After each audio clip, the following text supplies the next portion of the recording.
আজকে তো আমার বাড়িতে বাবা এসেছে, চলো বাবাকে আগে খাবারটা দিয়ে দিই।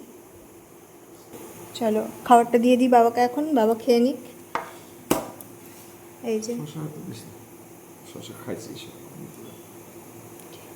এই যে লাউ ঘন্ট করেছি, ভাত, আর এটা ঘুগনিটা দিয়েছে হলো দিদিভাই, আর এই যে মোয়া মাছের ঝোল করছি।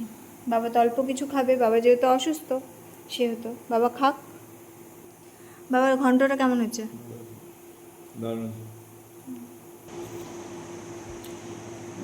কত মাছ দিচ্ছে মা?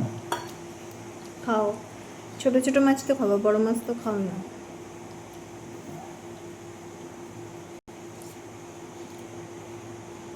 ট্যাংরা মাছ আছে দুটো, কালকের জন্য আনছে ডিমালা ট্যাংরা, তো ভাবলাম আবার ঝোল কী করবো, ওইটার মধ্যে দিয়ে দিই, হয়ে যাবে।